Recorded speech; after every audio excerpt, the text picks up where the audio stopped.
Good morning children.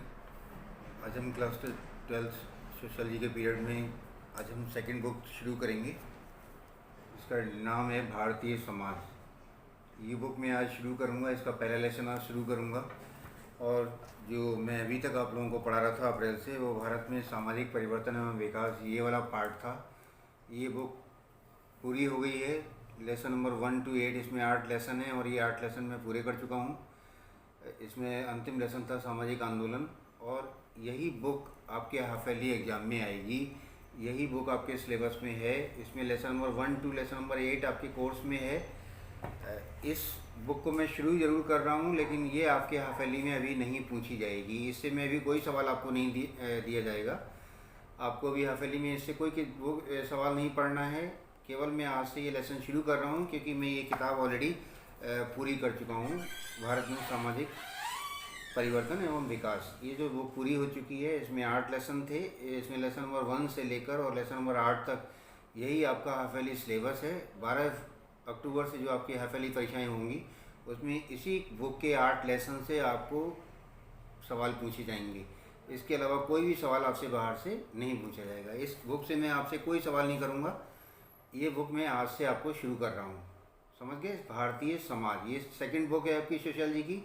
ये book भी सारे बच्चों को लेनी है। ये दोनों बुक आपकी सोशलॉजी की हैं। भारतीय समाज में, भारत में सामाजिक परिवर्तन एवं विकास, और दूसरी बुक है भारतीय समाज। ये बुक मैं आपकी पूरी करा चुका हूँ और ये बुक मैं आपकी आज से शुरू करूँगा। एक बार फिर से समझ लें कि इस बुक में जो 8 लेसन हैं, यही 8 लेसन आपके हाफ ईयरली के कोर्स में हैं, और इन्हीं 8 लेसन से पर आपको सवाल पूछे जाएंगे हाफ ईयरली में। मैं आज आपको ये बुक शुरू कर रहा हूँ, लेकिन फिर आप ध्यान रखें कि इस बुक से कोई भी सवाल हाफ ईयरली एग्ज़ाम में नहीं पूछा जाएगा, ठीक है। तो इसका मैं आज पहला लेसन शुरू करूँगा। पहला लेसन है भारतीय समाज।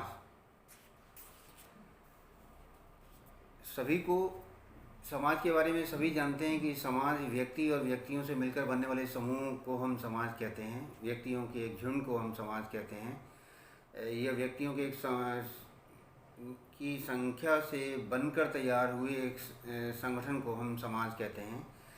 सभी को समाज के बारे में पहले से ही कुछ ना कुछ पता होता है। हम सब जानते हैं कि हम समाज के बारे में सब कुछ जानते हैं। अन्य विषय को हम सिखाए जाने के कारण सीख पाते हैं। जो अन्य विषय हैं, जैसे पॉलिटिकल साइंस है, पॉलिटिकल साइंस भी अमूमन हम जानते हैं कि राजनीति के बारे में भी हम जानते हैं, ठीक है। लेकिन अगर फिजिक्स के बारे में जाने, केमिस्ट्री के बारे में जाने, नेचुरल साइंस के बारे में अगर बात करें, तो हम नेचुरल साइंस के बारे में कुछ भी नहीं जानते हैं। वो जब हमें सिखाया जाता है तब हम उसके बारे में समझते हैं, ठीक है। लेकिन उसके अलावा अर्थशास्त्र है या नागरिक शास्त्र है या जो भी सामाजिक विज्ञान की जो अन्य शाखाएँ हैं, उन शाखाओं के बारे में भी सामान्य तौर पर, चूँकि वो समाज से रिलेटेड है, वो समाज के किसी एक पक्ष विशेष का अध्ययन करते हैं, तो ऐसे में हम ये जानते तो हैं कि हम ये समझते हैं कि इनके बारे में हम जानते हैं, लेकिन सैद्धांतिक रूप में हम उनके बारे में कुछ नहीं जानते। एक सामान्य, एक अनौपचारिक जानकारी तो हमें होती है, लेकिन औपचारिक रूप से हम उसके बारे में कुछ भी नहीं जानते, क्योंकि समाज विज्ञान भी एक नेचुरल साइंस की तरह एक विज्ञान है। और किसी भी सामाजिक बिंदु पर हम कोई भी विचार यूँ ही अपने जारी नहीं कर सकते या नहीं दे सकते, जब तक हम उसका कोई वैज्ञानिक अध्ययन न करें। समाजशास्त्र या सामाजिक विज्ञान, सभी सामाजिक विज्ञान एक विज्ञान है, क्योंकि सभी सामाजिक विज्ञान समाज के किसी पक्ष विशेष का वैज्ञानिक अध्ययन वैज्ञानिक पद्धति के माध्यम से करते हैं। इसलिए सारे सामाजिक विज्ञान भी एक विज्ञान है। लेकिन आमतौर पर ऐसा होता नहीं है। हम सब जानते हैं कि अरे ये तो बड़ा आसान है, हम सब जानते हैं इसके बारे में। औपचारिक और अनौपचारिक तरह से विद्यालय, घर या अन्य संदर्भ में जो सिखाया पढ़ाया जाता है, हम समझते हैं कि वही समाज है और वही समाज विज्ञान में हमें पढ़ना है।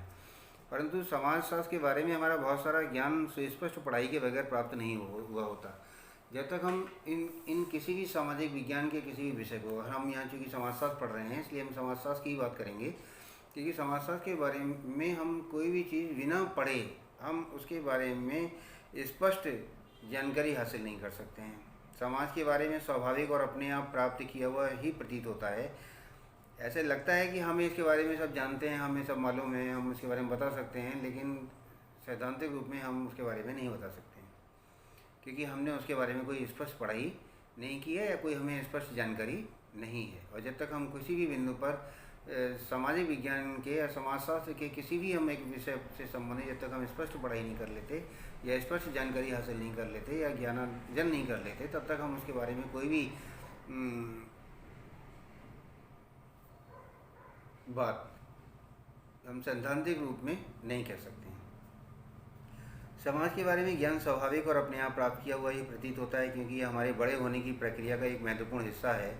पहली कक्षा में प्रवेश कर रहे किसी बच्चे से हम ये अपेक्षा नहीं करते कि वह इतिहास, भूगोल, मनोविज्ञान, राजनीति विज्ञान, अर्थशास्त्र जैसे विषय के बारे में पहले से ही कोई जानकारी रखता होगा। लेकिन 6 वर्षीय जब बालक 6 साल का हो जाता है तो हम बच्चे से समाज और सामाजिक संबंधों के बारे में कुछ ना कुछ ज़रूर जानते हैं। बच्चा सामाजिक संबंधों के बारे में बताने लगता है, संबंधों के नामों के बारे में जान जाता है, उन संबंधों की गंभीरता को समझने लगता है और उन गंभीरताओं को समझकर उनका अनुकरण भी करने लगता है 6 साल का बच्चा। और जब वही बच्चा 18 साल का हो जाता है, जब वो बच्चा एक वयस्क हो जाता है, तो वह अपने समाज के बारे में बहुत सारी जानकारियाँ करने लगता है। आपने समाज के इसलिए नहीं कि आपने समाज का अध्ययन किया है, बल्कि इसलिए कि आप जिस समाज में रहते हैं, जिस समाज में आप पले बढ़े हैं, है ना, आपने इतने बड़े होने तक 18 साल की आयु तक आपने उन सारे मूल्यों को, सामाजिक परंपराओं को, रीति रिवाजों को, जनरीतियों, लोकाचार, रूढ़ियाँ, अंधविश्वासों को आपने समाज की उन मान्यताओं को, परंपराओं को आपने बहुत अच्छे से जाना है, समझा है और अनुभव किया है। तो आप बड़े होने तक आपकी जो आपका जो बौद्धिक स्तर है वो काफ़ी परिष्कृत हो चुका होता है और आप उनके बारे में बहुत सारी लॉजिकल बातें जान चुके होते हैं। समझ गए ना? तो एक जिस तरह से एक छोटा बच्चा आपको किसी भी विषय के बारे में नहीं बता सकता कि भूगोल क्या है, राजनीति विज्ञान क्या है, इतिहास क्या है, नागरिक शास्त्र क्या है, अर्थशास्त्र क्या है, समाजशास्त्र क्या है, लेकिन वही बच्चा जब 6 साल का हो जाता है तो 6 साल के होने पर बच्चे को समाज और सामाजिक संबंधों के बारे में जानकारी होने लगती है। और जब 18 साल का हो जाता है तो वो उन मूल अवधारणाओं को, जो सामाजिक अवधारणाएं हैं, उन्हें भी वो अच्छे से समझने लगता है, जानने और समझने लगता है और अपने तरह से उनको परिभाषित करने लगता है। इस प्रकार क्या होता है कि समाजशास्त्र से लोग डरते नहीं हैं, लगता है कि ये तो बड़ा आसान विषय है। ये विषय आसान होगा क्योंकि इसके विषय वस्तु के बारे में हमें बहुत कुछ पता है। आमतौर पर समाजशास्त्र के बारे में लोगों की धारणा यही रहती है कि ये तो बड़ा आसान विषय है, इसके बारे में तो हम सब जानते ही हैं, ये तो हम कर ही लेंगे या इसमें हमारे इतने नंबर आएंगे ही आएंगे। लेकिन ऐसा होता नहीं है। क्यों? क्योंकि हम समाज के में ही हमारी परवरिश हुई है। हम सामाजिक मूल्यों में, सामाजिक सांस्कृतिक मूल्यों में ही हमारा जो है वो हमारी परवरिश हुई है। हमें हमेशा उन सामाजिक सांस्कृतिक मूल्यों में ही हमारे को परिष्कृत किया गया है, हमारा बौद्धिक स्तर आज इस लेवल तक पहुंचा है। तो हम उन चीज़ों को समझते तो हैं, लेकिन ये कहें कि हम उनके बारे में जानते हैं, उन्हें हम अच्छे से समझते हैं या ये बहुत आसान है, ये कहना गलत होगा। इसलिए नहीं कि आमतौर पर समाजशास्त्र से डरते नहीं हैं, बल्कि इसलिए कि विषय वस्तु के बारे में उन्हें पहले से बहुत कुछ पता होता है। जैसे समाजशास्त्र है तो समाजशास्त्र के बारे में ये तो हमें मालूम ही है कि समाजशास्त्र समाज का अध्ययन करता होगा, सामाजिक संबंधों, सामाजिक क्रियाकलापों, सामाजिक अंतःक्रिया संबंधों और सामाजिक संस्थाओं का और सामाजिक संबंधों का, सामाजिक प्रभावों का, सामाजिक आंदोलनों का, सामाजिक कुरीतियों का, सामाजिक बुराइयों का ये वैज्ञानिक अध्ययन करता है। ये तो हम सामान्य रूप में जानते हैं, समाजशास्त्र में इन सब का अध्ययन किया जाता है। लेकिन हम इन अवधारणाओं को बारीकी से तब जानते हैं जब हम इनके बारे में अध्ययन करते हैं। और अध्ययन कब करते हैं? जब हम उसके विद्यार्थी होते हैं। और विद्यार्थी होने का मतलब है जब आप उस विषय से संबंधित ज्ञान अर्जन करेंगे तो इसका मतलब है कि आप उन चीज़ों को बारीकी से समझ रहे हैं। और बारीकी से समझने का मतलब है कि आपने एक वैज्ञानिक की तरह चीज़ों को पढ़ा, लिख और समझा है, तभी आप किसी निष्कर्ष तक पहुँचे हैं। क्योंकि कोई भी वैज्ञानिक निरीक्षण, परीक्षण, प्रयोग और वर्गीकरण, ये वैज्ञानिक पद्धति के 4 चरण हैं। निरीक्षण, परीक्षण, प्रयोग और वर्गीकरण। किसी भी चीज़ को हम देखते हैं, परीक्षण करते हैं, उसका प्रयोग करते हैं और फिर निष्कर्ष तक पहुंचते हैं। यही तो होता है ना फिजिकल, नेचुरल साइंसेज में। उसी तरह से समाजशास्त्र में भी हम जब चीज़ों को पढ़ते हैं, समझते हैं, उनके निष्कर्षों तक पहुंचते हैं, तो हम इस तरह से अपने आप को हम एक समाज वैज्ञानिक कहते हैं। इसलिए समाजशास्त्र समाज के व्यवस्थित और वैज्ञानिक अध्ययन पर आधारित है। समाजशास्त्र समाज का एक वैज्ञानिक और व्यवस्थित अध्ययन है। इस प्रकार की अध्ययन प्रक्रिया को सीखने समझने के लिए अनिवार्य है कि हम अपने सहज बोध को भूलने और मिटा देने की भरपूर कोशिश करें। यानी कि जो हमारी सामान्य जानकारियाँ हैं या जो हमने हल्के में लिया इस विषय को, उसके बारे में जो हमारी भ्रांतियाँ हैं उनको हम दूर करें। और जिस तरह किसी बुने हुए स्वेटर या अन्य वस्त्र को नए सिरे से बुनने के लिए पहले की बुनाई को उधेड़ना पड़ता है, ठीक उसी प्रकार समाजशास्त्र को सीखने से पहले हम समाज के बारे में अपनी पूर्ण धारणाओं को उधेड़ते हैं, है ना। जिस तरह आपने देखा होगा कि एक हम जब स्वेटर बुनते हैं तो अगर हमें उसकी बुनाई पसंद नहीं आती तो हम पूरे बुनाई को उधेड़ते हैं और फिर हम एक नए सिरे से स्वेटर को बुनते हैं। या कोई मकान बनाते हैं तो मकान में हमें लगता है कि ये कंस्ट्रक्शन ठीक नहीं है तो हम वो हटाते हैं और फिर हम अपने मनचाहे तरीके से उस कंस्ट्रक्शन को व्यवस्थित करते हैं। तो ये जो अप्रोच है ये साइंटिफिक अप्रोच है। आपको कोई भी चीज़ पसंद नहीं आई इसका मतलब है कि वो साइंटिफिकली ठीक नहीं है, लॉजिकली ठीक नहीं है, इसलिए आप उसमें क्या कर रहे हैं, आप चेंज कर रहे हैं। तो चेंज करने के लिए क्या करेंगे, आप फिर एक नए सिरे से उस चीज़ को बनाएंगे। उसी तरह से समाजशास्त्र के बारे में भी, समाज के बारे में चूँकि सामान्य अवधारणाएँ तो हमारे पास होती हैं, लेकिन सामान्य जानकारियाँ तो हमारे पास होती हैं, लेकिन अवधारणात्मक सोच हमारे पास नहीं होती। वो आती है हमें पढ़कर और विषय को समझकर। जब हम इस विषय को पढ़ते हैं, समझते हैं, तो हम एक व्यवस्थित वैज्ञानिक जो है ज्ञान हमारे को हो जाता है और फिर हम समाजशास्त्र के विद्यार्थी कहलाते हैं। और जब हम इस समाजशास्त्र के विद्यार्थी होने के नाते जो हम सामाजिक तौर पर जो निष्कर्ष निकालते हैं या जो जिन अवधारणाओं को विकसित किया जाता है वो साइंटिफिकली और लॉजिकली बिल्कुल फिट होती हैं और समाज के लिए लॉजिकल होती हैं, इसलिए समाज उनका अनुकरण करता है ना। और हम लॉजिकल होता है और अनुकरण करता है, और न केवल वो अनुकरण हम इस समय कर रहे हैं, बल्कि वो पहले के पूर्व भूतकाल में भी होती रही हैं और भविष्यकाल में भी होती रहेंगी। हम रहें या ना रहें, ये जो सामाजिक मुद्दे समाज के हित के लिए ज़रूरी हैं, वे सामाजिक क्रियाकलाप जो सामाजिक आवश्यकताएं हैं आज हमारी, और जो हमारे समाज को एक सुव्यवस्थित और सुदृढ़ बनाने के लिए आवश्यक हैं, ऐसे सामाजिक मूल्यों की निरंतरता समाज में सदैव बनी रहेगी। हम रहें या ना रहें, हमारे आज पूर्वज नहीं हैं, लेकिन हम उन्हीं सामाजिक मूल्यों का अनुकरण कर रहे हैं और आगे भी जब तक ये हमारे समाज की परिस्थितियों के अनुरूप ये मूल्य अनुकूल रहेंगे, हम उन सामाजिक मूल्यों का अनुकरण करते रहेंगे, उनका अक्षरशः पालन करते रहेंगे। तो जो हमारी जो हमारी जानकारी है, जो सहज बोध है, भूलने मिटा देने की जो हमारे में जो अप्रोच होती है, उसको हम जिस तरह भुला देते हैं, उसी तरह ठीक वैसे ही जैसे हम एक स्वेटर की बुनाई को पसंद आने पर हम पूरा स्वेटर उधेड़ देते हैं, फिर एक नई सिलाई के साथ, एक नई डिज़ाइन के साथ हम स्वेटर की बुनाई शुरू करते हैं। मकान का कंस्ट्रक्शन बताया मैंने आपको। उसके अलावा आपका कोई भी काम हो, आप कपड़े पहनते हैं, अगर आप जो है पैंट को शर्ट की जगह पहनेंगे तो आपको ठीक नहीं लगेगा, फिर आपको लगेगा नहीं यार पैंट तो पैरों में पहनने के लिए है, शर्ट ऊपर पहनने के लिए है, तो आप शर्ट को शर्ट की जगह पहनेंगे, पैंट को पैंट की जगह पहनेंगे। अगर कोई व्यक्ति पैंट को शर्ट की जगह पहनेगा और शर्ट को पैंट की जगह पहनेगा तो वो क्या कहलाएगा, वो सामाजिक प्राणी कहलाएगा? बिल्कुल नहीं कहलाएगा। क्यों? क्योंकि उसको पैंट और शर्ट पहनने का इतना बड़ा होने तक उसको समझ ही नहीं आया। और समझ नहीं आने का मतलब इसका लॉजिक है कि भाई पैंट में ये हमारे पैरों में पहनने के लिए होती है, शर्ट हमें अपने ऊपर की बॉडी में पहनने के लिए होती है, ढकने के लिए होती है, तो हम शर्ट को शर्ट की जगह पहनते हैं, पैंट को पैंट की जगह पहनते हैं। अगर कभी हम गलत भी पहनने लगते हैं तो हम तुरंत उस गलती को सुधार करते हैं और फिर हम ठीक कर लेते हैं उसको। तो यही समाजशास्त्र को सीखने की यही प्रक्रिया है। हम जिन अवधारणाओं को नहीं समझते हैं, उन अवधारणाओं के विषय में जो हमारी पूरी जानकारी होती है उसे हम निरस्त करते हुए हम नए सिरे से उसकी जानकारी हासिल करते हैं। समाजशास्त्र को सीखने के लिए प्रारंभिक चरण में मुख्यतः ये भूलने की प्रक्रियाएं भी शामिल हैं।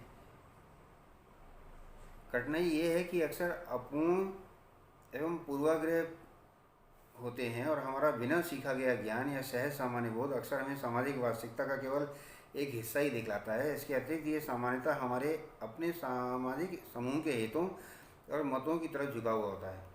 अगर हम देखें कि अगर हम सामाजिक मान्यताओं को यहीं आंख बंद करके मान लें तो हमें लगेगा कि जिन चीज़ों का हम अनुकरण कर रहे हैं वो किन्हीं स्वार्थों से प्रेरित हैं, और हम चूँकि समाज वैज्ञानिक हैं इसलिए स्वार्थ से हमारा कोई लेना देना नहीं है। हम तो चूँकि एक समाज वैज्ञानिक हैं, समाज वैज्ञानिक का आशय है बिल्कुल एक नेचुरल साइंस के वैज्ञानिक की तरह निस्वार्थ निष्पक्ष वैज्ञानिक निर्णय लोगों तक पहुंचाना। ठीक है, तो चूँकि समाजशास्त्र एक समाज विज्ञान है और इसे भी हम प्रकृति विज्ञान की तरह सामाजिक संबंधों, सामाजिक क्रियाकलापों, सामाजिक संस्थाओं का अध्ययन का वैज्ञानिक अध्ययन हम वैज्ञानिक पद्धति का अध्ययन वैज्ञानिक पद्धति से करते हैं, इसलिए समाजशास्त्र को विज्ञान कहा जाता है। पूर्व जो सामान्य जानकारी होती है, जो सहज ज्ञान होता है, उस ज्ञान का यहाँ कोई संदर्भ नहीं लिया जाता। ठीक है, यह हमारा जो पूर्व ज्ञान है उसका भी हम क्या करते हैं, परीक्षण करते हैं। निरीक्षण, परीक्षण, प्रयोग और परीक्षण के आधार पर यदि वो आज के समय में अगर फिट बैठती हैं तो हम उनको आगे फॉलो करते हैं, अदरवाइज नहीं करते हैं। वास्तव में समाजशास्त्रियों का विश्वास है कि ऐसा आदर्श परिप्रेक्ष्य प्रेक्षक स्थान होता ही नहीं है। हम हमेशा किसी निर्धारित स्थान पर खड़े होकर देख सकते हैं कि और ऐसे प्रत्येक स्थान से विश्व को केवल एक आंशिक या पक्षपाती दृष्टि से देखा जाता है। समाजशास्त्र हमें सीखने का निमंत्रण देता है कि संसार को केवल हमारे अपने दृष्टिकोण के अलावा हमसे अलग लोगों के दृष्टिकोण से कैसे देखा जाए। अलग अलग अवस्थितियों से उत्पन्न विभिन्न प्रकार के पक्षपात और अधूरेपन से परिचित होकर हम एक महत्वपूर्ण सबक सीख सकते हैं और हमें इस सीख से हमें वैज्ञानिक सत्य की ओर बढ़ना होगा और हमें स्वीकार करना होगा सत्य एक नहीं अनेक है और प्रत्येक सत्य अपने आप में पूर्ण है। समाजशास्त्र के क्षेत्र में सत्य की बहुलता एक समस्या है, तो इसका समाधान है कि तुलना, नाना प्रकार की स्थितियों से उपजे अलग अलग नज़रियों को आमने सामने करना। तब हम, क्योंकि हमारे पास एक से अधिक सच्चाइयाँ आती हैं, हर समय और हर समाज की परिस्थितियाँ अलग अलग होती हैं, उनमें सामाजिक सांस्कृतिक जो मूल्य हैं उनका निर्धारण भी परिस्थितियों के अनुरूप किया जाता है। किसी अमुक समाज की परिस्थितियाँ और जो सामाजिक मूल्य हैं वो उस परिस्थिति के संदर्भ में की गई हैं और किसी समाज की जो सामाजिक मूल्य हैं वो उस परिस्थिति के संदर्भ में किए गए हैं। ऐसे में हम क्या करते हैं, कंपाइल कर लेते हैं, तुलनात्मक अध्ययन कर लेते हैं और तुलनात्मक अध्ययन के बाद जो हमारे सामने जो वास्तविकता होती है उसे हम कंपैरेटिवली स्वीकार कर लेते हैं। एक तुलनात्मक सामाजिक नक्शा आपको समाज में आपके निर्धारित स्थान के बारे में बता सकता है। उदाहरण के लिए 17 या 18 वर्ष की आयु में आप उस सामाजिक समूह के सदस्य हैं जिसे युवा पीढ़ी कहा जाता है, यानी कि 18 साल से ऊपर के जब आप हो जाते हैं तो आपको युवा कहा जाता है और ऐसे समाज के झुंड को, ऐसे लोगों के झुंड को हम युवा समाज कहते हैं, युवा पीढ़ी कहते हैं। भारत की लगभग 40% जो जनसंख्या है वो आपकी या आपसे छोटे उम्र के लोगों की है, यानी कि 40% जो पीढ़ी है हमारे देश में वो युवाओं की है या बच्चों की है। 40% में युवा और बच्चे आते हैं। आपके माता पिता के व्यवसाय और आपके परिवार की आय के मुताबिक आप एक आर्थिक वर्ग के सदस्य भी अवश्य होंगे, जैसे निम्न वर्ग के, मध्यम वर्ग के, उच्च वर्ग के, कोई ना कोई आपकी एक किसी न किसी वर्ग को आप बिलोंग करते होंगे। आप निम्न वर्ग के सदस्य हो सकते हैं, आप उच्च वर्ग के सदस्य हो सकते हैं, आप मध्यम मिडिल क्लास फैमिली को बिलोंग कर सकते हैं, कोई ना कोई एक कैटेगरी भी आपकी होगी। आप एक विशेष धार्मिक समुदाय, एक जाति, जनजाति और ऐसे ही किसी अन्य सामाजिक समूह के सदस्य भी हो सकते हैं। निश्चित रूप से हर व्यक्ति किसी न किसी परिवार में, धर्म में जन्म लेता है और जन्म से ही हमारी जाति, हमारा धर्म का हम अनुकरण करते हैं। ठीक है, और उस जाति के हम सदस्य कहलाते हैं, उस धर्म के हम सदस्य कहलाते हैं, उसके हम नागरिक कहलाते हैं, उसी धार्मिक समुदाय के हम प्राणी कहलाते हैं जिसमें हमने जन्म लिया होता है और वही हमारी आइडेंटिटी होती है। जिस धर्म में, जिस परिवार में, जिस जाति जनजाति में हम जन्म लेते हैं वही हमारी आइडेंटिटी होती है, हमारा परिचय होती है कि हमने किस धर्म संप्रदाय में, जाति जनजाति में हमने जन्म लिया है, वही हमारा आइडेंटिटी है। यानी कि जन्म से लेकर मृत्यु तक, जब तक हम मरेंगे, हम मृत्यु को प्राप्त करेंगे तब तक और उसके बाद भी हमारी परिचय हमारे धर्म से, हमारी जाति से, हमारी जनजाति से, हमारे संप्रदाय से की जाएगी। समाजशास्त्र आपको समाज में पाए जाने वाले विभिन्न प्रकार के समूहों, उनके आपसी संबंधों एवं उनके अपने जीवन में उनके महत्व के बारे में बताता है। यानी कि समाजशास्त्र आपको समाज में पाए जाने वाले विभिन्न समूह, क्योंकि बहुत सारे समूह समाज में पाए जाते हैं, उन समूहों से मिलकर ही समाज रूपी संस्था का निर्माण हुआ है। जो विभिन्न समूह और उनके बीच आपसी संबंधों और उनका अपने जीवन पर पड़ने वाले प्रभावों के बारे में हमें ये विषय बताता है, उनकी इम्पोर्टेंस बताता है।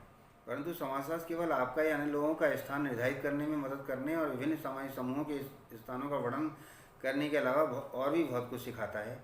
जैसा कि एक प्रसिद्ध अमेरिकी समाजशास्त्री सी रैड मिल्स ने लिखा कि समाजशास्त्र आपकी व्यक्तिगत परेशानियों, है ना, इन सब के अलावा सी रैड मिल्स ने लिखा कि समाजशास्त्र आपकी व्यक्तिगत परेशानियों एवं सामाजिक मुद्दों की बीच की कड़ियों और संबंधों को उजागर करने में भी मदद करता है। व्यक्तिगत परेशानियों से मिल्स का तात्पर्य है कि विभिन्न प्रकार की व्यक्तिगत चिंताएं, समस्याएं या सरोकार जो सबके होते हैं,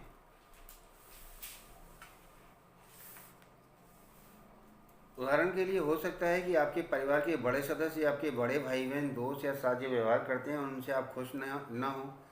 शायद आप अपने भविष्य के बारे में, आपको किस तरह की नौकरी मिलेगी इसके बारे में आप चिंतित हों। आपकी व्यक्तिगत सामाजिक पहचान के अन्य पक्ष भी गर्व, तनाव, आत्मविश्वास और विभिन्न तरीकों से उलझन के स्रोत हो सकते हैं, पर ये सभी लक्षण एक ही व्यक्ति विशेष से जुड़े हैं और इनका अर्थ इस व्यक्तिगत परिप्रेक्ष्य तक ही सीमित है, क्योंकि हर व्यक्ति की परिस्थितियाँ अलग अलग होती हैं। हर व्यक्ति की सोच, उसकी समझ और उसकी अंतःक्रिया हर व्यक्ति की अलग अलग होती है। तो ये टोटली हर व्यक्ति का आत्मविश्वास, हर व्यक्ति को टेंशन की जो परसेंट है, जो तनाव का जो पक्ष है, वो हर व्यक्ति का उसकी स्वभाव और उसकी प्रकृति के अनुरूप होता है। किसी व्यक्ति को, हर व्यक्ति को तनाव हो ये आवश्यक नहीं है। बहुत सारे लोग मेडिटेशन करते हैं, उनको तनाव होता ही नहीं है ना। बहुत सारे लोग ऐसे हैं जो बहुत ही कॉम्पिटेंट होते हैं, यानी कि उनमें बहुत आत्मविश्वास होता है, हर काम को बड़ा कॉम्पिटेंटली करते हैं वो। तो ये एक नेचुरल गुण है जो हमें अपने परिवार से, अपने पड़ोस से, अपने समाज से बड़े होने तक मिलता है, और हम इसी परिवेश में हम इन सब चीज़ों को गेन करते हैं और उसको गेन करके हम आगे बढ़ते हैं। बुजुर्ग एवं युवा पीढ़ियों के बीच का पीढ़ी अंतराल या मनमुटाव एक सामाजिक प्रघटना है, अनेक समाजों और समय कालों में सामान्य रूप से पाया जाता है। बेरोजगारी या परिवर्तनशील व्यावसायिक संरचना का प्रभाव भी एक अन्य सामाजिक मुद्दा है जो विभिन्न प्रकार के लाखों लोगों से संबंधित है। देखिए, हमारे देश में जो हमारे बुजुर्ग हैं और जो हमारी युवा पीढ़ी है उनके बीच वैचारिक मतभेद रहता है। क्यों? क्योंकि जो युवा हैं उनके सामने आज की परिस्थितियाँ, आज की परिस्थितियों से वे जूझ रहे हैं, उन परिस्थितियों को चुनौती के रूप में स्वीकार कर रहे हैं। पर जो हमारी बुजुर्ग हैं, जो हमारे बड़े हैं, उन्होंने जिस समय में उन चुनौतियों को स्वीकार किया तब की परिस्थितियाँ अलग थीं। तो आज युवाओं में और जो प्रौढ़ और अति प्रौढ़ों में जो वैचारिक मतभेद है वो पीढ़ी का है। यानी कि उस समय की परिस्थितियाँ अलग थीं, उस समय की परिस्थितियाँ, उस समय के सोशल वैल्यूज़, सांस्कृतिक मान्यताएं अलग थीं। आज की सोशल वैल्यूज, आज की मान्यताएं उनसे डिफर हैं। उस समय की चुनौतियां अलग थीं, आज की चुनौतियां अलग हैं। तो ऐसे स्थिति में जो पुरानी पीढ़ी है और नई पीढ़ी है उसमें एक वैचारिक मतभेद हमें हर समय और समाज में देखने को मिल रहा है, और ये बहुत एक आम सामाजिक प्रघटना के रूप में आज इसे देखा जाता है। इस तरह के सामाजिक नक्शे का एक स्वरूप हमें बचपन से ही समाजीकरण की प्रक्रिया द्वारा प्राप्त होता है। वह सब तौर तरीके जिनके द्वारा हमें आसपास की दुनिया को समझना सिखाया जाता है, वह सब इस नक्शे को बनाने में शामिल है। ये सहज बोध का नक्शा है, परंतु जैसे जैसे पहले बताया जा चुका है, इस तरह के नक्शे में आप देख रहे हैं ना, इस चित्र में आप देख रहे हैं कि ये इस तरह से हमारे दिमाग में, ये हमारा मस्तिष्क है, और इस मस्तिष्क में इतने तरीके के नक्शे हमारे बड़े होने तक बनते रहते हैं। कभी हम सोचते हैं ये करेंगे, कभी सोचते हैं ये करेंगे, कभी सोचते हैं ये करना है हमें, कभी वो करना है। तो हर व्यक्ति के अपनी अपनी चुनौतियाँ अलग अलग होती हैं, हर व्यक्ति के सपने अलग अलग होते हैं, हर व्यक्ति की अपेक्षाएं अलग अलग होती हैं। तो इस तरीके से जो ख्याली जो नक्शा है वो हमारे दिमाग में बनने लगता है। बचपन से ही हम ये तय कर लेते हैं कि हमें ये बनना है, हमें ये बनना ही है, हम ऐसा बनेंगे, तो हम उसी की तरह बनने के लिए प्रयास करने लगते हैं। तो इसे भी एक नक्शा कहेंगे। इन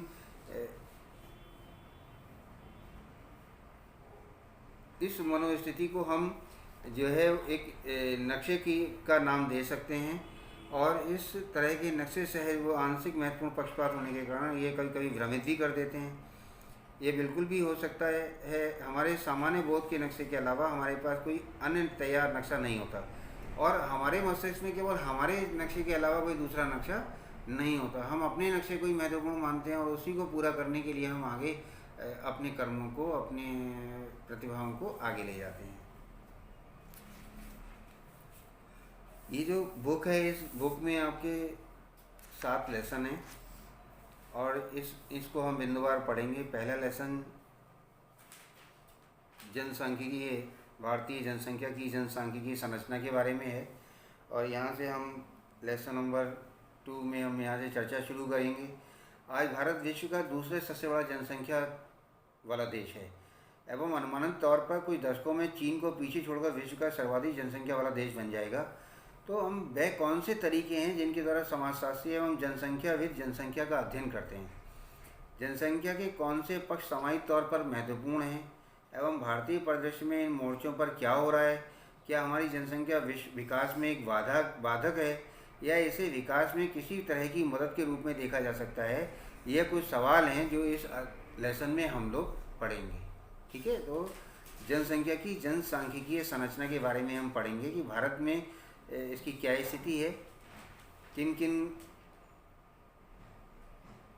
सामाजिक परिदृश्य में जनसंख्यात्मक वृद्धि से जनसांख्यिकीय संरचना से इसका क्या प्रभाव पड़ रहा है, या इसे हमारे देश के विकास में इसकी क्या भूमिका है। इस पर हम लोग इस लेसन नंबर 2 में चर्चा करेंगे। लेसन नंबर 3 में हम जाति, जनजाति और परिवार की संस्थाओं के रूप में भारतीय समाज के आधारभूत संरचना खंडों को पुनः अध्ययन करेंगे कि हर जाति, जनजाति और परिवार की एक विशिष्ट लक्षण होता है और वह लक्षण उस जाति की का परिचय होते हैं। तो इस लेसन में हम पढ़ेंगे कि जाति का अर्थ क्या है, कौन कौन से संदर्भ के तहत जनजाति की संकल्पना भारत में आई, जनजातियाँ किस तरह से हमारे देश में समुदाय माने जाते हैं और उन्हें किस तरह से परिभाषित करने में हम करते हैं या कर सकते हैं। जनजातीय समुदाय समकालीन भारत में स्वयं को किस तरह परिभाषित करते हैं और इसका क्या प्रभाव हमारे भारतीय समाज पर पड़ रहा है, या जनजातीय समाज पर क्या प्रभाव एक भारतीय सुसभ्य समाज का पड़ रहा है। इस पर हम चर्चा करेंगे लेसन नंबर 3 में। लेसन नंबर 3 के बाद एक लेसन नंबर 4 है कि एक शक्तिशाली संस्था के रूप में बाजार के सामाजिक सांस्कृतिक आयामों को हम खोजने का प्रयास करेंगे, जो कि संपूर्ण विश्व इतिहास में परिवर्तन का एक भाग रहा है। क्योंकि जो हमारा आर्थिक पक्ष है वह भी बहुत महत्वपूर्ण हमारे समाज के उत्थान और विकास के लिए बड़ा महत्वपूर्ण होता है। तो हम इस चौथे लेसन में इसको हम एक बड़े शक्तिशाली माध्यम के रूप में हम इसके बारे में जानेंगे कि किस तरह से अर्थ जो है वो समाज में परिवर्तन उपनिवेशवाद के द्वारा और लाता है और किस तरह हमारे देश में विकासशील नीतियों का किस तरह उदय हुआ और किस तरह उनको क्रियान्वित किया गया है और उनका क्या प्रभाव हमारे समाज पर पड़ रहा है। उसके बाद हम लेसन नंबर 5 में पढ़ेंगे जाति, जनजाति, लिंग और अन्यथा सक्षम लोगों के संदर्भ में इसको पढ़ेंगे। विभाजन और अन्याय के साधन के रूप में हम जाति व्यवस्था के बारे में पढ़ेंगे कि जाति व्यवस्था क्या थी, उसको हमने किस तरह से दूर किया और जाति व्यवस्था के रहते हमारे समाज में विकास की क्या गति थी और आज जाति व्यवस्था को हमने पीछे छोड़ दिया है, वर्ग व्यवस्था का अनुकरण कर रहे हैं। तो हमारे देश में विकास और उत्थान की क्या गति है और उसका क्या प्रभाव हमारे समाज पर पड़ रहा है। इस पर हम चर्चा करेंगे अध्याय संख्या 5 में। और साथ ही हम सामाजिक संस्थाओं में महिलाओं की क्या स्थिति है या महिलाओं की जो समस्याएं हैं या जो उन पर जो उनसे संबंधित समस्याएं हैं उनके स्वरूपों के बारे में और उनके समाधान के बारे में हम लोग पढ़ेंगे अध्याय संख्या लेसन नंबर 5 में।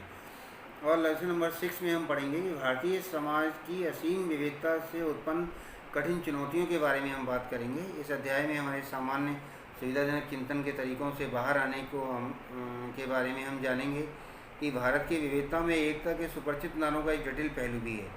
सभी असफलताओं एवं कमियों के बावजूद भारत ने इस मोर्चे पर कोई बुरा प्रदर्शन नहीं किया।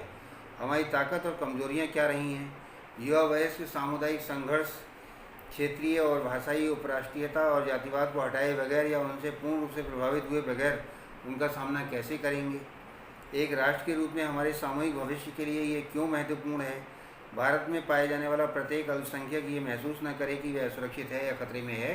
इस पर हम अध्याय संख्या 6 में चर्चा करेंगे। और लेसन नंबर जो अंतिम 7 नंबर लेसन है उसमें हम प्रयोगात्मक घटकों के बारे में चिंतन करेंगे, और जो कि बहुत ही रुचिकर और बहुत ही मज़ेदार होगा। तो इस तरह से आज ये पहला लेसन पूरा हुआ आपका। कल नेक्स्ट टर्न पर मैं भारतीय समाज की जनसांख्यिकीय संरचना ये दूसरा लेसन शुरू करूँगा। इस बुक में 7 लेसन हैं, और 7 लेसन में आपको क्या क्या पढ़ना है वो भी मैंने आपसे चर्चा कर लिया। समाज क्या है ये मैंने आपको बताया। समाजशास्त्र समाज का किस तरह से अध्ययन करता है इसके बारे में भी हमने आज एक रिवीजन किया इस अध्याय के माध्यम से। और काफ़ी कुछ हम 11th क्लास में पढ़ चुके हैं। समाजशास्त्र एक विज्ञान है तो क्यों है, यह समाजशास्त्र का अन्य प्राकृतिक सामाजिक विज्ञानों से किस तरह संबंध है, राजनीति विज्ञान से, अर्थशास्त्र से, नागरिक शास्त्र से किस तरह से भिन्न है, इतिहास से किस तरह से इसका जुड़ाव है, ये सब हमने 11th क्लास में पढ़ा है। 12th में हमने उसको रिमाइंड कर लिया है और हम इसे विस्तार से लिखते समय इसको और समझेंगे। आज ये लेसन पूरा हुआ। नेक्स्ट टर्न पर हम लेसन नंबर 2 शुरू करेंगे।